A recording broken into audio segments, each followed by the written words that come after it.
ಎಷ್ಟು ಜನ ನಿಮ್ಮ ಗಂಡಂದಿರಿಗೋಸ್ಕರ ಪ್ರೇಯರ್ ಮಾಡ್ತೀರಾ? ఎంత జనమో మీ భర్త కొరకై మీ ప్రార్థన చేస్తారు. ಇವರೆಲ್ಲ ನೋಡ್ದೆ ನನಗೆ ಮದುವೆ ಆಗಿಲ್ಲ ಪಾಸ್ಟರ್, ನೀವು ನನಗೆ ಯಾಕೆ ಕೇಳ್ತಾ ಇದ್ದೀರಾ ಅಂತ ಅಂತಾರೆ. వీళ్ళంతా చూస్తే నాకు ఇంకా పెళ్ళే కాలేదు పాస్టర్ గారు, మీరు ಎಷ್ಟು ಜನ ನಿಮ್ಮ గంಡನಿಗಾಗಿ ಪ್ರಾರ್ಥನೆ ಮಾಡ್ತಾ ಇದ್ದೀರಾ? ఎంత మంది మీ భర్త కొరకై మీ ప్రార్థన చేస్తారు?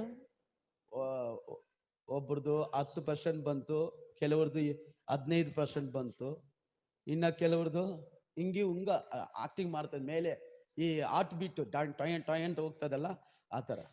ನೀವು ಮಾಡ್ತಿರೋ ಮಾಡಲ್ ನನಗೆ ಗೊತ್ತಿಲ್ಲ, మీరు చేస్తారో చేయలేదో నాకు తెలియదు. ಇವತ್ತಿನಿಂದ ఈ రోజు ನಿಮ್ಮ ಗಂಡನಿಗಾಗಿ ಅಧಿಕವಾಗಿ ಪ್ರಾರ್ಥಿಸಿ. మీ భర్త కొరకై అధికంగా ప్రార్థన చేయండి. ఆ వ్యక్తిಯನ್ನ ಬಲವಾಗಿ ದೇವರಿಗಾಗಿ ಉಪಯೋಗಿಸ್ತಾರೆ. ఆ ప్రార్థననే అతనిని బలంగా నడిపిస్తుంది. ಎಷ್ಟು ಜನ ನಿಮ್ಮ ಹೆಂಡತಿಗೋಸ್ಕರ ಪ್ರೇಯರ್ ಮಾಡ್ತಾ ಇದ್ದೀರಾ? ఎంత మంది మీ భార్యల గురించి ప్రార్థన చేస్తారు?